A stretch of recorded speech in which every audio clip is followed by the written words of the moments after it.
참 여러분, 우리는 세상에 매여 있는 게 많죠. 여러분들의 생각도 삶도 매여 있는 게 많은 채로 주렁주렁 감정의 많은 이 배게지들이 딸려왔을 터인데, 우리가 하나님 말씀 앞에 마음을 연다는 건 그 쉬운 일은 아닌 것 같습니다. 저는 오늘도 성령의 역사하심을 통해서 여러분들의 마음이 정말 잘 열려져서 하나님의 메시지, 하나님 말씀을 잘 받을 수 있는 좋은 마음의 밭을 갖추신 여러분과 저 될 수 있으면 참 좋겠습니다. 하나님의 역사하심이 우리와 함께 있기를 주님의 이름으로 축복드립니다. 지난주 로마서 16장을 열어가면서 바울이 로마서에서 언급하는 많은 이름들을 우리가 보면서 우리 로마서 16장이야말로 바울이 언급하는 사람들보다도 더 바울의 바울됨을 볼 수 있는 좋은 말씀이다, 말씀의 거울이다, 그렇게 소개를 해드렸습니다. 한 사람의 가치는 물론 우리가 긍정의 시대를 살고가 있기 때문에 자기 스스로를 가치 있게 여기는 것도 매우 중요합니다. 하지만 사람의 진정한 가치는 관계 속에서 결정됩니다. 즉 나의 가치를 누군가가 공감해 주는 사람이 있을 때야 비로소 그 가치는 진정한 의미를 갖게 되는 것이죠.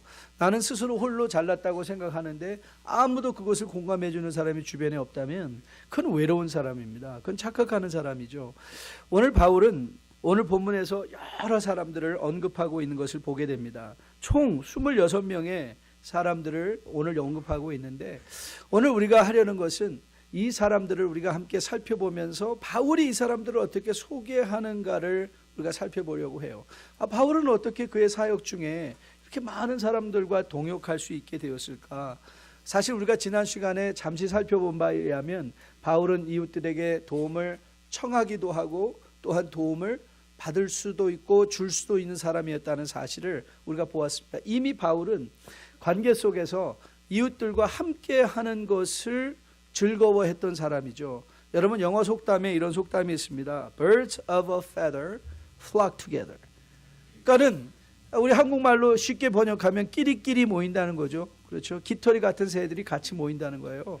다시 말하면 우리가 정말 바울과 같은 사람이 될 수 있다면 우리 주변에 바울과 같은 사람을 우리가 친구로 돌 수 있다는 것이죠. 그래서 한 사람의 진 면목을 보기 원한다면 그 사람이 어떤 사람들과 어울리고 있는가를 보라는 말도 굉장히 지혜로운 말인 것을 보게 됩니다.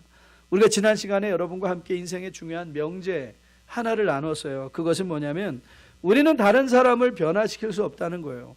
오늘 여러분이 아직도 여러분의 배우자를 변화시키고 싶고 누군가 자녀들을 변화시키고 싶고 그래서 그것 때문에 고민하고 안타까워하고 만날 때마다 잔소리하고 있었다면 give up. You cannot change. 인간은요, 다른 사람을 바꿀 수가 없어요. 그런데 한 가지는 할 수 있어요. 인간은 자기 자신을 변화시킬 수 있어요. 하나님의 도움에 따라. 왜냐하면 자기 자신을 자기가 볼 수 있기 때문에 그런 것이죠. 그렇기에 하나님은 사실 여러분, 우리가 믿는 하나님은 예수 그리스도와의 우리 구원의 관계를 너무나 적절하게 It's a personal relationship. 개인적인 관계예요. 그러니까 하나님은 여러분에게 야, 너 네 남편 어떻게 했어? 네 아내 어떻게 했어? 너 주변에 사람 그거 물어보지 않으세요. Don't worry about that. God will ask about you. 우리에 대해서. 그러니까 하나님 앞에서 여러분들이 딴 사람 책임지려 하지 말고 뭐 하면 돼요? 나를 책임지면 된다. 나 자신을 돌아보고 하나님 앞에 내가 바로 서면 된다는 것이죠. 그래서 오늘 우리가 바울의 교훈을 따라 우리가 관계 속에서 진정한 가치를 누리고 살기 위해서 바울로부터 우리가 교훈을 받을 수 있다면, 그래서 그 교훈이 우리의 삶에 적용될 수 있다면 저는 여러분과 저가 우리 주변에 바울과 같은 많은 동역자로 진정한 관계의 축복을 누리며 살아낼 수 있는 주의 백성들로 거듭나 세워질 것으로 확실하게 믿습니다. 우리가 이 성경을 보면서 많은 성경학자들이 그렇게 의문을 가졌어요. 아니, 바울은 로마 교회를 한 번도 가보지 못했는데 아니 어떻게 이렇게 많은 사람들을 이미 알고 있었을까? 사실 그때 우리가 생각하는 것보다 로마 시대는 훨씬 더 유동적이었습니다. 특별히 로마라는 도시가 더더구나 그래요. 여러분, 로마의 모든 길은 어디로 통한다고 그랬죠? 예, 로마로 통하게 되어 있습니다. 로마 제국은 유명한 것 중에 하나가 길을 뚫은 나라 아닙니까? 그 많은 길들이 다 로마를 통해서 왔기 때문에 우리가 상상하는 것 이상보다 더 그 시대는 인간적이었고 오히려 더 많은 사람들이 이곳저곳으로 옮겨 다니면서 바울의 많은 사역에 동참했었을 것이라는 추측입니다. 그래서 이 많은 사람들은 바울이 사역의 기간 중에 만나서 이렇게 저렇게 얽히고 설켜져서 관계를 맺었던 바울의 동역자라는 사실이죠. 여러분, 우리가 살고 있는 이 시대는 이제 이 전화기만 하나 드러내면 까똑이니 뭐니 별거 메신저니 다 연결될 수 있는 장치는 많이 있죠.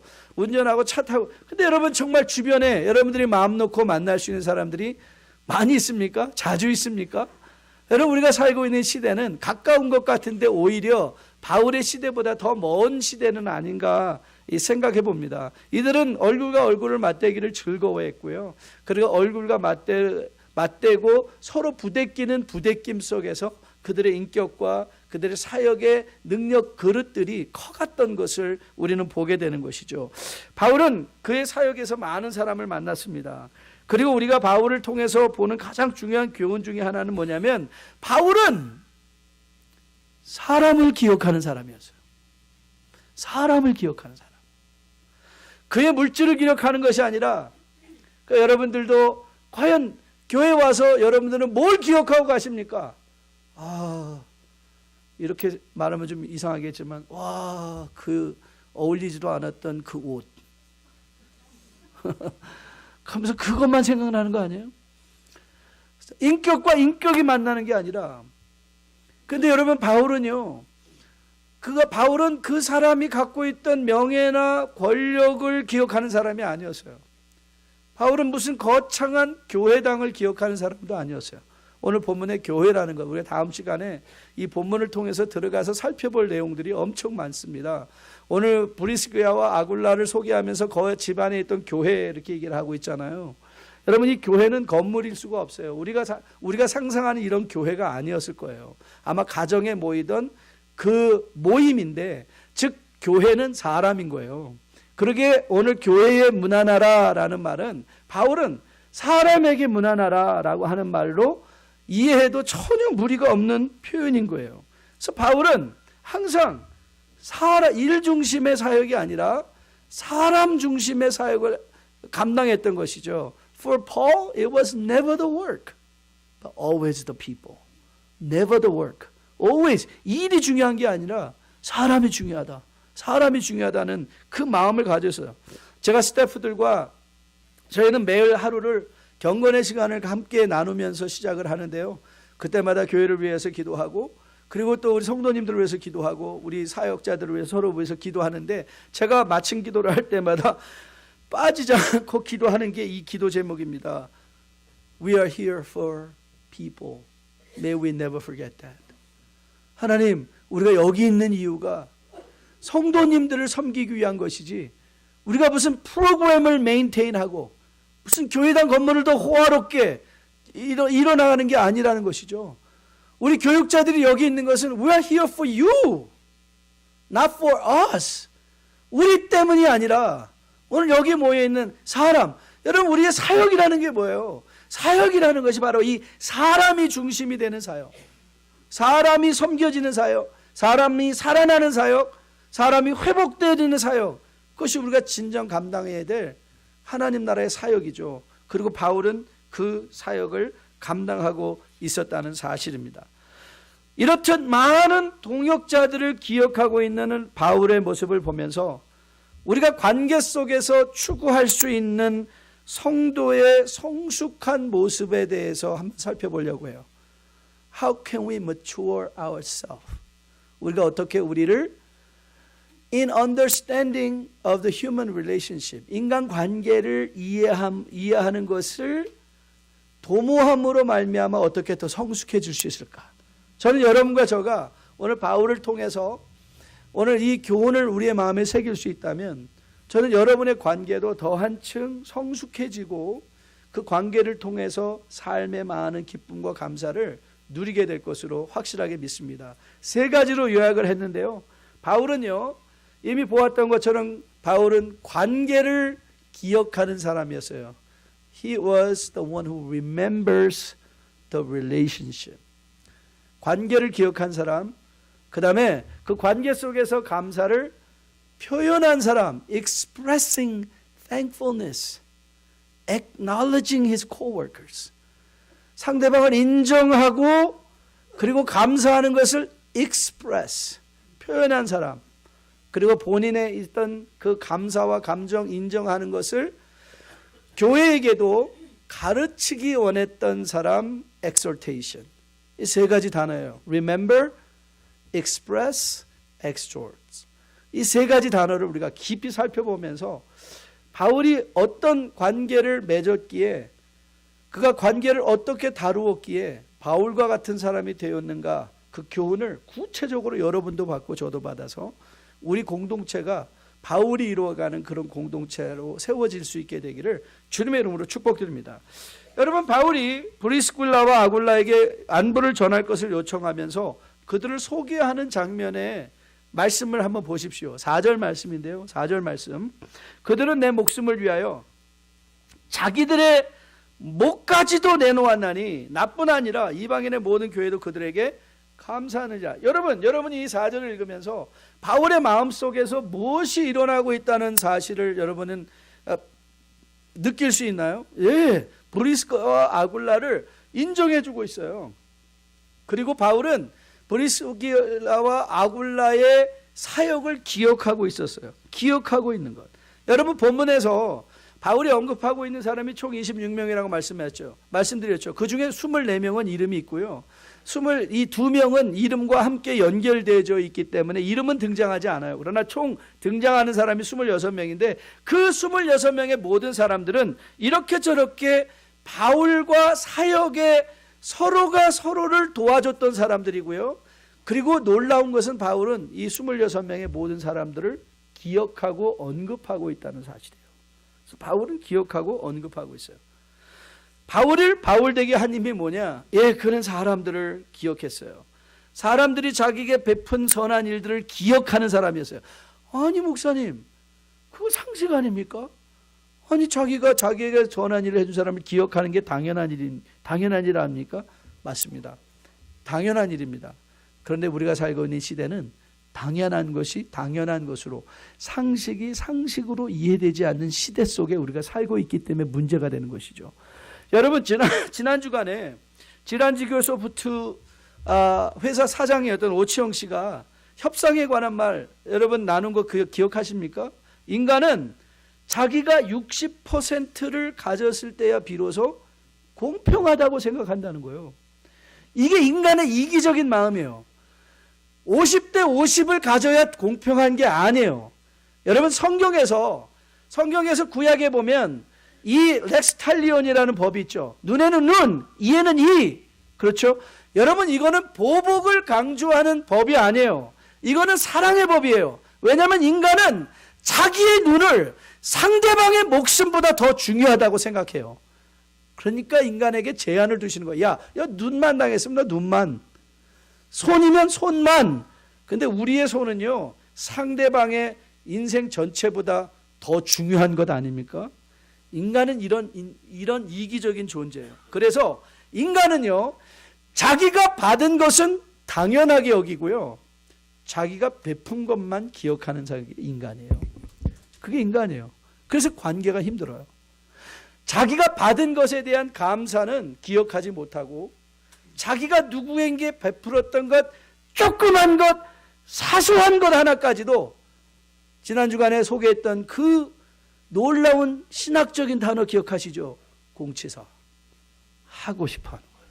공치사 하고 싶어 하는 거예요. 여러분, 우리 한국말 중에 그런 사랑이 있어요. 내리사랑. 저는 이게 좀 비극적이라고 생각해요. 여러분, 내리사랑이 뭐예요? 자식이 부모님의 그 사랑과 부모님이 베푼 헌신을 기억하지 못한다는 거 아니에요. 그래서 자식이 급기야, 우리 엄마가 이랬었구나, 우리 아이가 이랬었구나, 그 고민이 그런 고민이었구나 라고 깨달았을 때는 부모님이 안 계신 거예요.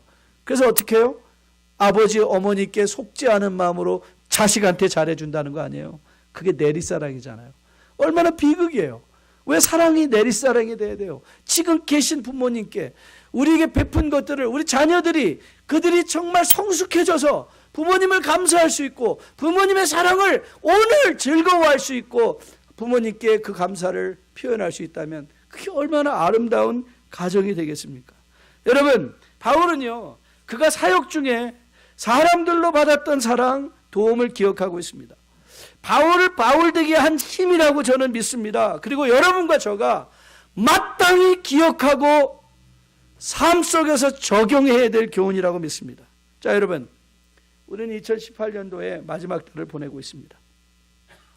여러분 주변에 이 한 해 동안 여러분에게 작은 것이라도 은혜를 베푼 사람들이 있을 것입니다. 저는 여러분들이 이 한 달 동안 그분들의 이름을 기억하며 여러분의 기도 노트에라도 그분들의 이름을 기록하고 기억하며 감사할 수 있는 여러분 되시기를 주님의 이름으로 축복드립니다. 작은 카드라도 서로 주고받으며 당신이 나에게 베푼 은혜로 내가 이만큼 왔습니다 라고 그 사람, 여러분이 받은 은혜를 기억할 수 있는 여러분과 저 될 수 있게 되기를 주님의 이름으로 축복드립니다. 여러분, 지난주 데살로니가 전서 후서 3장 말씀을 소개해드리면서 후서에서 바울이 이렇게 권면한 거 여러분 기억하시죠? 형제들아, 너희는 선을 행하다가 낙심하지 말라라는 말씀을 소개해드렸습니다. 여러분, 우리가 선을 행하다 낙심하는 이유가 어디 있죠? 대부분의 경우는 우리의 선한 행동들이 무시당할 때입니다. 기억되지 않아. 아무도 나의 선한 행동을 기억해 주지 않을 때 사실 사람들은 낙심하게 되어 있습니다. 그런데 오늘 여러분 보십시오. 바울은요, 그에게 베푼 모든 선한 일들에 대해서 정말 감사하는 마음으로 기억하고 있었죠. 그런데 여러분 그거 아세요? 오늘 본문의 바울은 사실 예수 그리스도의 그림자세요. 여러분, 예수 그리스도는 여러분과 저가 행한 모든 일들을 기억하고 계신 하나님이세요. 작은 것 하나까지라도. 여러분, 마태복음 25장을 가다보면 마태복음 25장에 양과 염소를 가르는 장면의 말씀이 등장합니다. 양들에게 주님께서 말씀하셨어요. 너희들이 내가 줄였을 때 마시게 했고 굶었을 때 먹게 했으며 나그네 되었을 때 영접하였고 헐벗었을 때 옷을 입혔고 병들었을 때 돌아보고 옥에 갇혔을 때 찾아주었다. 그러자 양들이 이구동성으로 주님 앞에 물었어요. 근데 사실 이 질문은 양들만 한 것 아니에요. 염소도 같은 질문을 했어요. 양들이 이렇게 물었어요. 이에 의인들이 대답하여 이르되 주여, 우리가 어느 때에 주께서 줄이신 것을 보고 음식을 대접하였으며 목마르신 것을 보고 마시게 하셨나이까? 어느 때에 나그네 되신 것을 보고 영접하였으며 헐벗으신 것을 보고 입혔나이까? 어느 때에 병드신 것이나 옥에 갇히신 것을 보고 가서 배웠나이까? 그러자 주님께서 이렇게 대답해 주셨습니다. 마태복음 25장 40절 말씀이에요. 임금이 대답하여 이르시되 내가 진실로 너에게 이르노니, 같이 읽습니다. 너희가 여기 내 형제 중에 지극히 작은 자 하나에게 한 것이 곧 내게 한 것이니라 하시고. 여러분, 우리는 아무 생각 없이 이웃에게 커피 한 잔 대접했어요. 그런데 주님은 그걸 기억하시겠대요. 그걸 기억하시고 이것은 내게 한 일이야. 내가 그것을 기억하고 있어 라고 말씀해 주시는 거예요. 여러분, 우리가 혹이라도 우리 주변에 우리의 선한 일들을 기억해 주지 아니하고 아무도 알아주지 않을 때도 우리가 낙심하지 않을 이유가 어디 있어요? 우리의 선한 일을 기억하시는 예수님 바라보면 낙심하지 않는 거예요. 그런데 여러분, 제가 여러분에게 한 가지 약속을 드리죠. 여러분들이 이웃의 선한 일들을 기억하고 그 기억한 것을 감사할 때 저는 여러분의 주변에도 여러분의 선한 행실을 기억하고 감사하는 사람들로 세워지게 될 것으로 믿습니다. 그것이 바로 우리가 살아가는 오늘 바울을 통해서 보는 관계의 교훈인 거예요. 마치 이 깃털이 같은 새들이 모이는 것처럼 이 감사를 주변의 삶에 일어나는 사람들의 선한 행동을, 사역을 인정해주고 기억하는 사람들 주변에는 그와 같은 사람들이 모이게 된다는 사실입니다.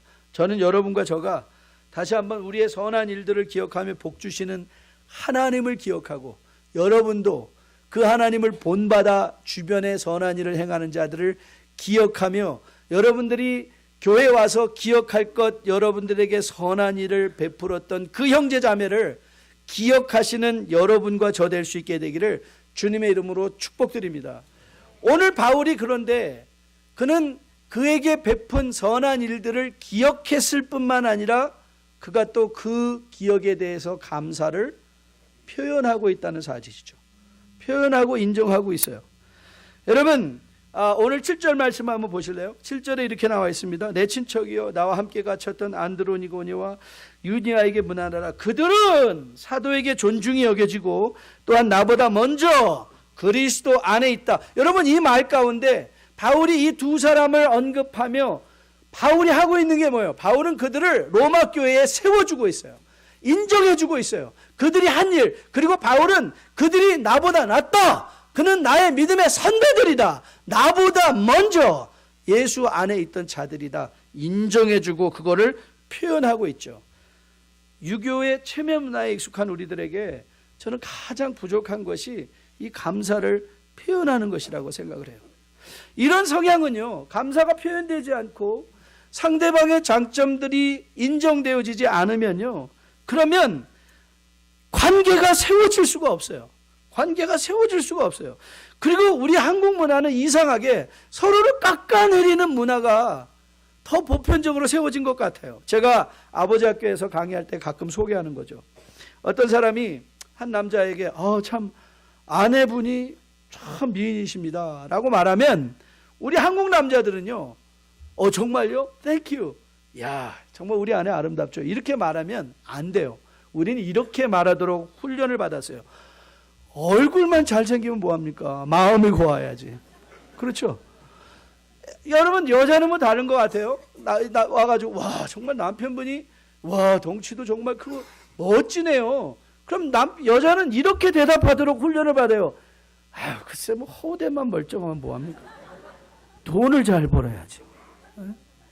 여러분, 자식들에게도 마찬가지죠. 한국 아버지 엄마들은요, 정말 자식들에게 칭찬 못하는 것 같아요.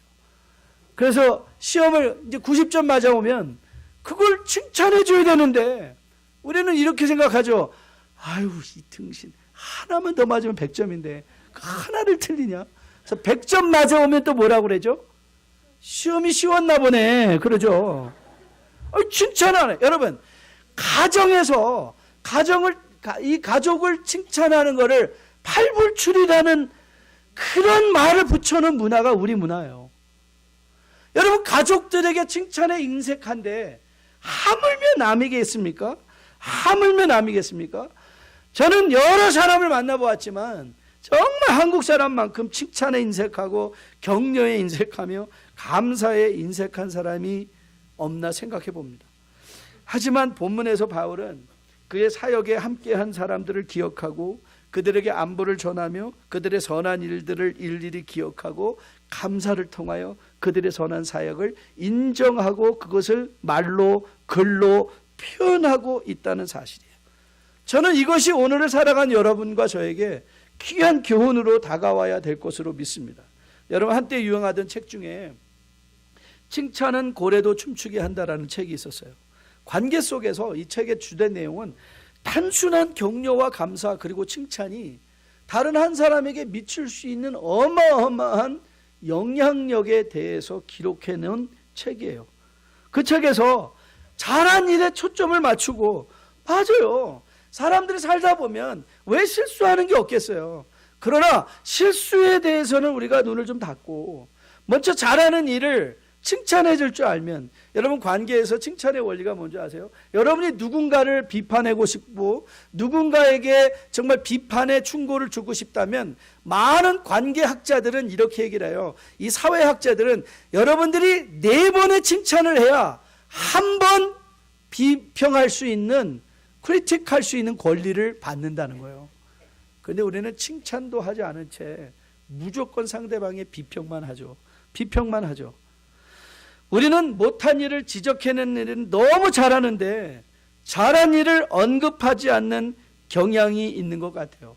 이 책에서 저자가 격려가 진심과 성실에서 주어질 때 상대방을 춤추게 하는, 자기의 가능성을 100% 발휘하게 하는 놀라운 능력이라는 거예요.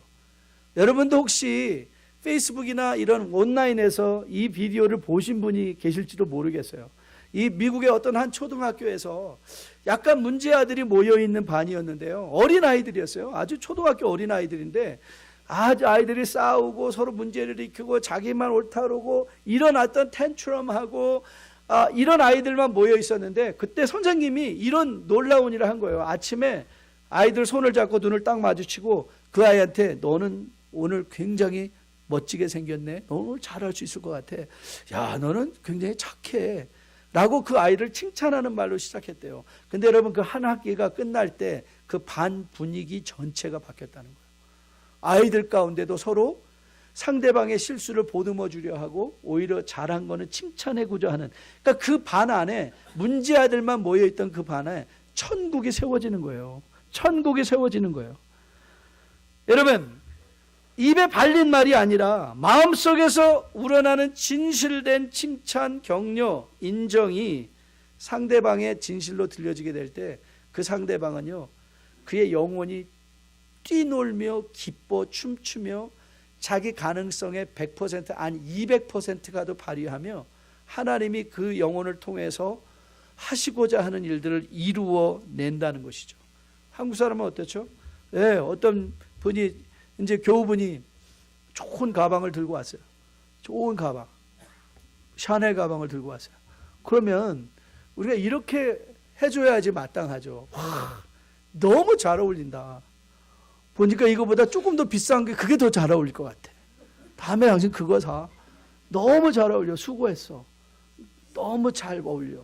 근데 우리는 어떻게 하죠? 예, 일단은 눈을 한번 쫙 흘겨야죠. 샤넬? 먹고 살만해져 봤네. 우리 이렇게 나가죠. 그렇죠? 여러분, 누가 그러면 이런 관계 속에서 선한 일들을 진심으로 감사하며 인정하며 격려하는 사람이 될 수 있을까요? 네, 본인이 감사하는 사람일 때만 가능해요. 본인이 감사하는 사람.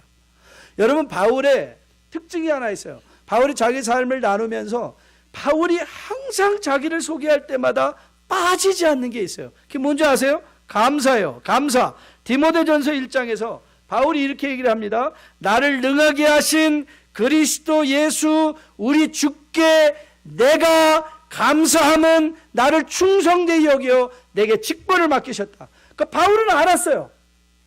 자기 자신이 잘나지 않았다는 것을 알았어요. 하나님이 다만 자기 자신을 충성되이 여겨 직분을 주셨다는 것에 대해서 그의 마음에 깊은 감사가 있었어요. 그 마음의 깊은 감사가 이웃들을 선한 눈으로 보게 하는 거예요. 이웃들의 성공을 인정하게 해주는 거예요. 하나님도 저 사람을 나를 들어 사용하신 것처럼 저 사람을 들어서 하나님이 그 놀라운 영광을 드러내시겠구나. 그리고 그 사람을 인정할 줄 아는 자리에 나가는 것. 저는 여러분과 저가 우리 가정 안에서 이런 칭찬으로 천국을 세워가는 아름다운 관계를 성숙시켜가는 여러분과 저 될 수 있게 되기를 주님의 이름으로 축복드립니다. 여러분, 오늘 이 교회를 떠나기 전에 여러분이 만나시는 분들에게 정말 비평적인 눈으로 그를 험잡을 것인가를 생각하지 마시고 한번 칭찬할 게 뭔가를 한번 생각해 보세요. 여러분이 만나는 모든 분들에게 적어도 한 가지 칭찬, 아니 이건 교회뿐만 아니라 여러분들이 정말 여러분들의 배우자에게, 여러분들의 자녀들에게 하루에 적어도 한 가지 칭찬으로 하루를 시작하겠다 결심하고 한번 실천해 보세요.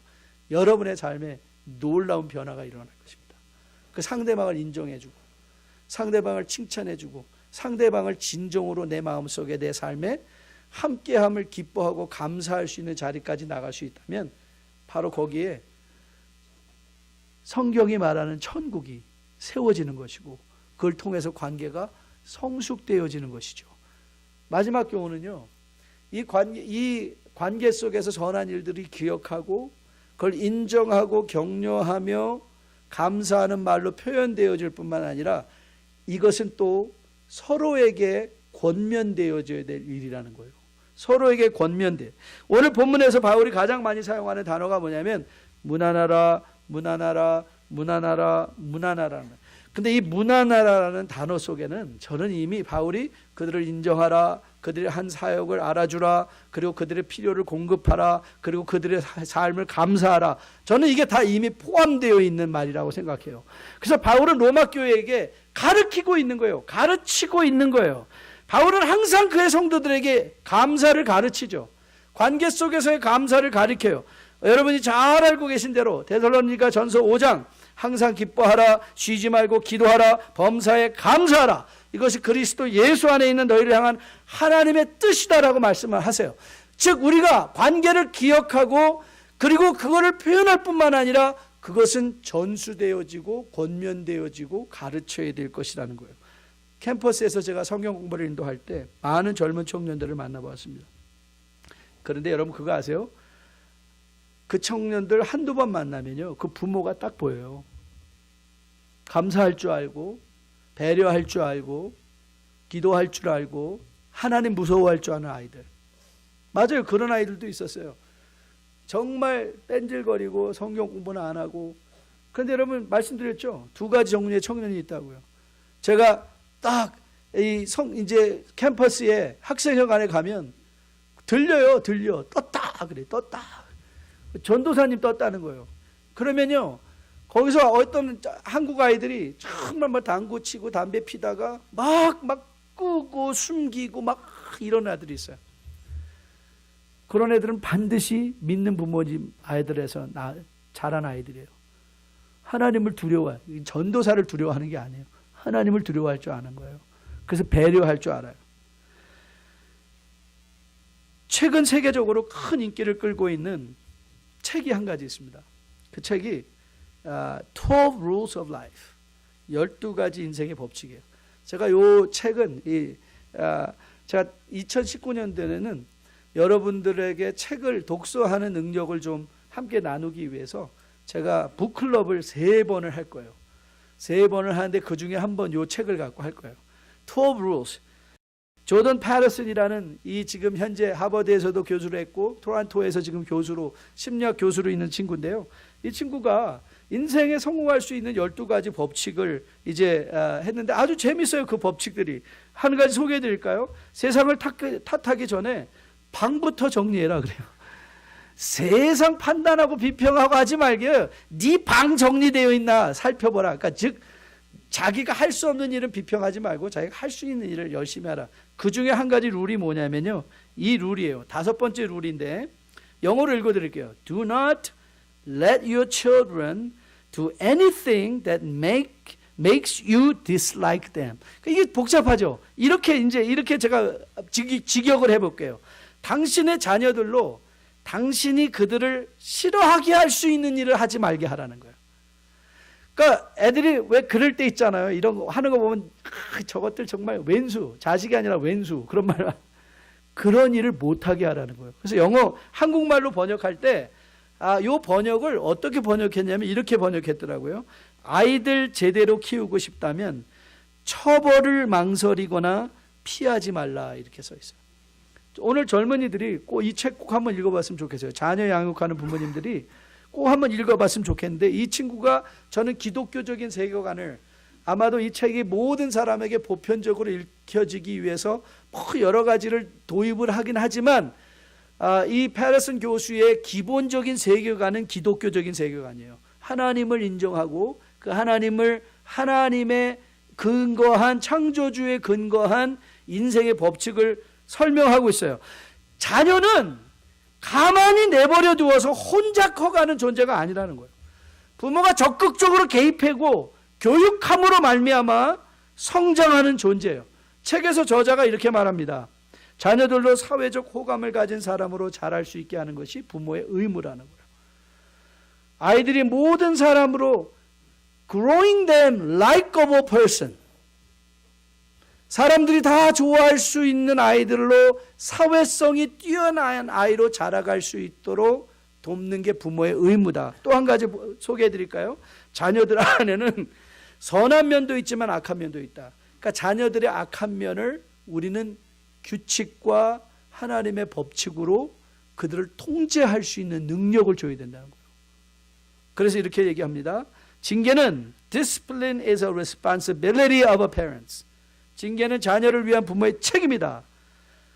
To children there must be rules. 자녀들에게는 반드시 규칙이 필요하다.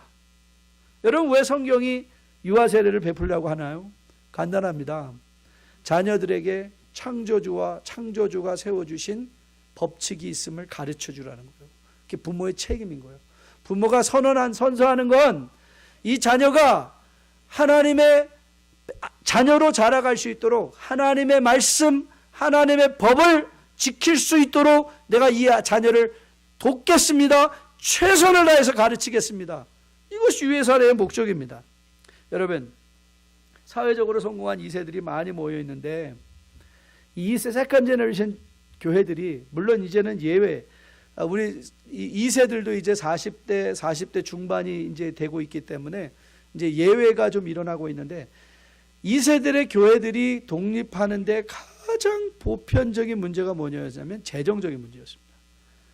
아니 사회적으로 이렇게 성공한 아이들도 친구들도 많이 모여 있는데 왜 이렇게 재정이 안 될까? 재정이 안 될까? 왜 그런가 하면 이 친구들은 헌금을 꼭 일부를 합니다. 일부. 2세들이 그런 친구 많아요. 그러니까 이들에게 있어서 교회는 일부를 헌금하고 점심 먹고 교회에서 제공한 모든 영적으로 필요한 모든 걸 다 제공받고 그래서 교회는 그런 곳으로 생각하고 있어요. 왜 그런가? 여러분 이거는 다 자녀들의 문제만은 아니었습니다. 사실 부모님들의 문제가 더 컸어요. 부모님들이 하나님께 감사하는 법, 하나님께 희생하는 법, 하나님을 섬기는 법을 가르쳐주지 못한 거예요. 엄마 헌금! 그럼 뭐예요? 일불 딱 주고 너 빨리 가서 예배드려. 그러니 아이들은 헌금은 일불로 고정이 된 거예요. 여러분에게 가끔 말씀드렸죠. 혹시 여러분 우리 가정을 이룬 분 계시면 여러분 헌금 생활에 여러분의 섬김에 자녀들을 반드시 동참시켜야 됩니다. 그래서 자녀들에게 우리는 하나님이 이번 달에 우리 가정에 얘들아 이만큼 주셨다. 여기서 우리는 하나님 앞에 이만큼 감사하고 이만큼을 구제하고 이만큼으로 선교하고 우리가 이렇게 하나님 나라를 위하여 함께 쓴다. 이런 것을 자연스럽게 생기는 게 아니라 이것이 믿음의 가정을 통해서 여러분 믿음을 전수한다는 것은 뭐예요? 상대방의 착한 일들을 기억하고 표현하며 그것을 권면하여 가르치는 것. 아이들에게 권면하여 가르치는 것. 그것이 부모의 책임이기도 하고 이것이 성도의 책임이기도 한 것이죠. 여러분 자녀들이 항상 이렇게 생각해요. 여러분 2세들이 많이 교회를 떠난다고 하잖아요. 걱정하지 마세요. 다시 다 돌아올 거예요. 다 돌아오고 있어요. 그런데 이들이 교회를 떠난 이유를 우리가 좀 알아야 돼요. 이 자녀들이요 굉장히 이상하게 생각해요. 항상 저한테 그런 질문 많이 했어요. You know, 전도사님, my parents are so strange. 우리 부모님들이 굉장히 이상하대요. 왜? They spend all day on Sunday at church. 가정생활도 없이 교회에서 그렇게 열심히 하는데 집에 와서 하는 일은 뭐냐? 교인들 욕하느라고 다 그 저녁 시간을 보낸다는 거예요. 자녀들 앞에서. 여러분 한번 생각해 보십시오. 여러분 자녀들 앞에서 교인들에 관한 긍정적인 얘기를 더 많이 했습니까? 아니면 부정적인 얘기를 더 많이 했습니까? 긍정적인 면을 보는 것을 여러분 자녀들에게 가르쳤습니까? 아니면 우리는 만나서 여러분들이 정말 교회 가면서 여러분이 차 안에서 주고받은 대화 중에 야 오늘 정말 하나님께 감사하다. 오늘 그 사람의 선한 행동이 너무 좋았어. 야 오늘 그 오이코스 섬김이 너무 감사한데 그럽니까? 아니면 그 여자는 요즘 옷이 왜 저래? 아니 그 사람은 나한테 얼굴을 쌩 돌리고 쌩 까고 가네. 제가 아이들한테 항상 아이들한테 인사를 하거든요. 먼저 인사를 해요. 우리 교회 아이들한테 항상 자꾸 인사를 하고 잘 있었니? 안녕 하고 인사를 먼저 해요. 그런데 그런 중에도 쌩 까는 아이들 엄청 많아요. 내가 먼저 인사하는데도 슉 가버려요. 그럼 저 쫓아가서도 잡아서 얘기를 하죠. 안녕, 좋은 아침인데. 그럼 그때서야 비로소 안녕하세요. 그러고 가요. 근데 저는 그거 해야 된다고 믿어요. 우리들이 해야 돼요. 여러분들이 하셔야 돼요. 여러분들이 자녀에게도 하셔야 되고요. 우리 교회 자녀들에게도 하셔야 돼요. 선한 일을 도모하고 선한 일을 행할 수 있도록 가르치는 일에 열심을 내셔야 돼요. 이웃의 작은 선한 일에도 그들을 인정하고 칭찬하는 걸 가르쳐 주셔야 돼요. 그리고 감사를 가르쳐 주셔야 돼요. 희생을 기쁨으로 감당한다는 것이 무엇인가를 가르쳐 주셔야 돼요. 그것이 우리의 관계 속에 천국을 만들어가는 오늘 바울을 통해서 배우는 성경적 교훈인 것이죠. 행복의 기원이라는 책에서 저자 서운국 박사가 이런 말을 했어요.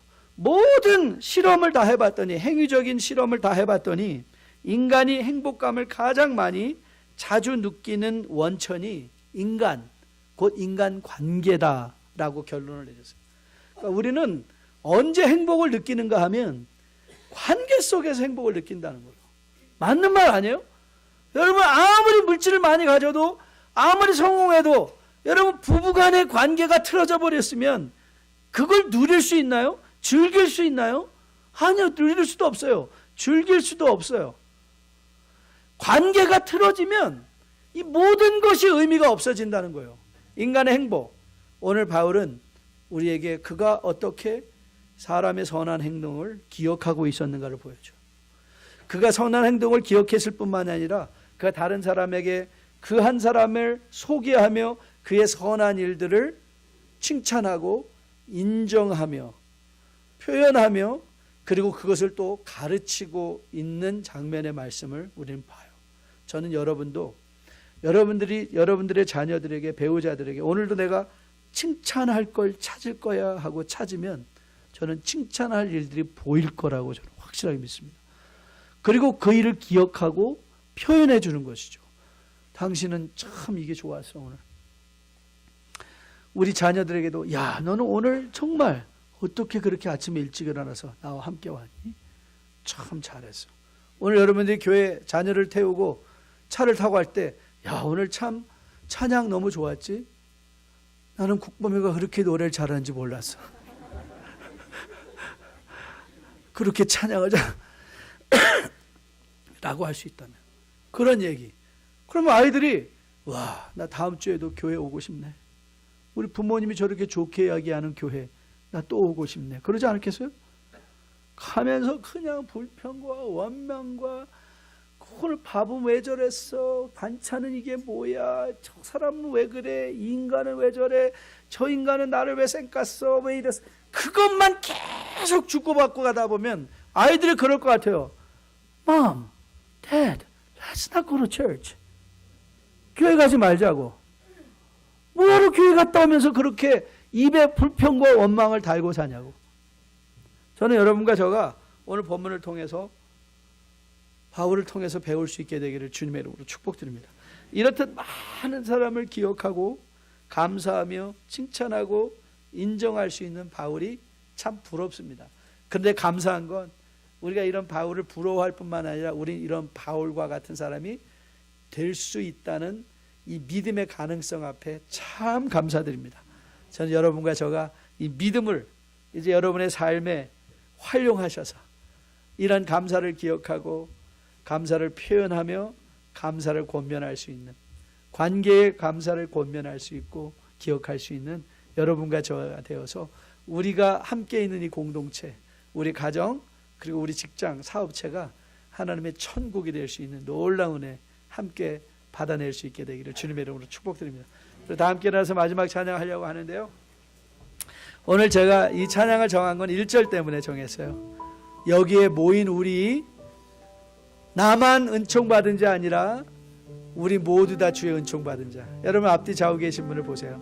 다 주의 은총받고 여기 와 있는 자들이에요. 그들에게서 오늘 여러분들이 정말 나는 오늘 내가 만나는 사람들 내가 한번 칭찬해보리라 결단하고 결심하고 그들의 작은 섬김에도 제가 우리 교육자들에게 부탁해서 우리 선생님들 사진을 좀 크게 붙여놓으라고 그랬어요. 여러분들이 그 사진을 보고 지나가는 길에 정말 조이를 섬기는 그리고 또 우리 교회를 섬기는 또 저쪽에 가면 우리 교회 집사님들, 권사님들, 안수 집사님들 얼굴을 다 보냈어요. 왜요? 감사하자고. 서로 감사하자고. 기억하고 감사하자고. 당신 때문에 참 감사해요. 우리 자녀가 주 안에서 잘 자라고 있어요. 그런 감사가 주고받아지고 그 감사를 기억하면요, 우리의 영혼이 춤추죠. 그리고 이 안에 놀라운 하나님의 역사가 일어날 걸로 믿습니다.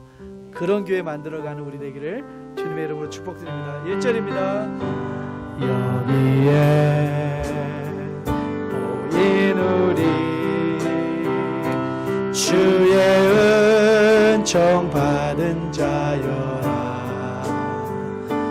주께서 이 자리에 함께 계시는, 한 번 더 해볼까요? 여기에 모인 우리, 여기에